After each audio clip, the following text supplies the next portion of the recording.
صلي وسلم على سيدنا وحبيبنا محمد. السلام البنات، رمضان كريم. اللهم إنا على ذكرك وشكرك وحسن عبادتك في هذا الشهر الكريم يا رب، وقوينا على القيام والطاعة. وهنيئا للأمة الإسلامية بهذا الشهر الفضيل يا رب العالمين. وش عندي هنايا؟ عندي هنايا طاجين حلو. أنا حضرته في أول يوم من أيام رمضان يعني. هاوليك هنا وش عندي هنايا البوني هذه اللي راهي هنا أمامي. كانت يعني مشماش والعين والزبيب عندي. هذه جتني يعني البوني هذه مليانة. راح نكيل بها السكر هنايا. حط السكر تاعي هنا كيلة سكر قياس الفواكه. فرغها هنايا في المرميطة. نفرغ كيلة السكر وراح ندير لها 2 ماء.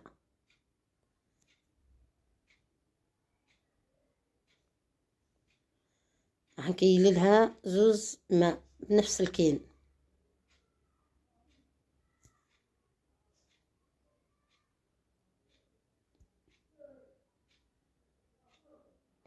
لانه انا راح نخدم كميه هنايا شويه يعني.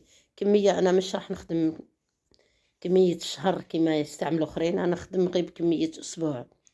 نعرفوا بلي طاجين حلو يعني دائما راه محطوط في الطابله تاعنا من اول يوم. انا نستعمله يعني في طابله تاع الافطار. عندي هنا عود قرفه، وعندي هذيك نجمه الارض.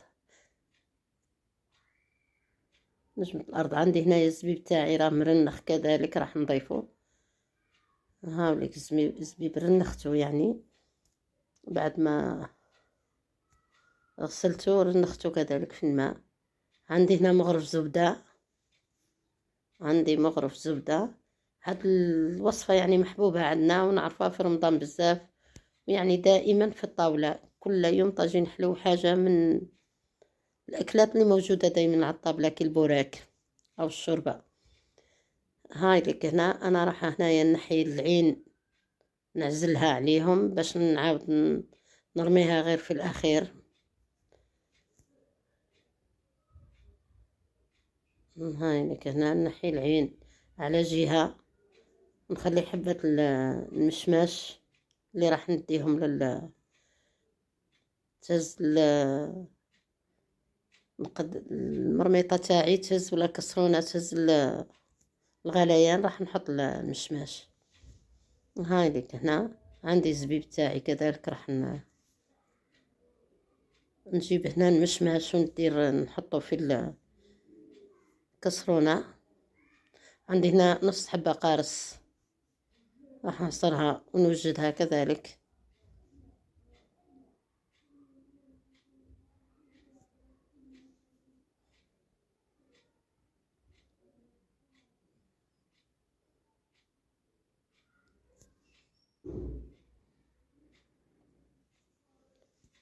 نحطها على جهة نستعملها في الأخير.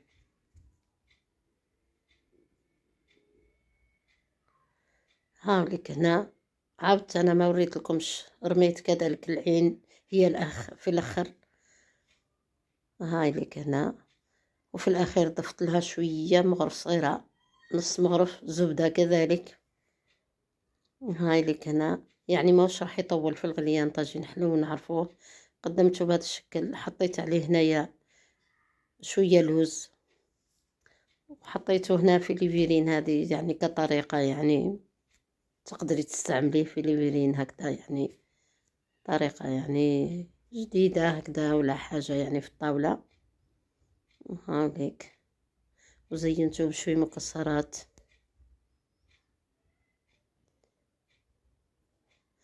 الشكل تاعو هايل والذوق تاعو هايل كذلك، وما يديناش الوقت يعني في الطبخ. وحاجة أساسية من طاولة رمضان يعني طاجين حلو. أنا عندي هنا الكمية تاعي هاي ليك. هذه يعني أنا درتها هنايا في بورتمونجي.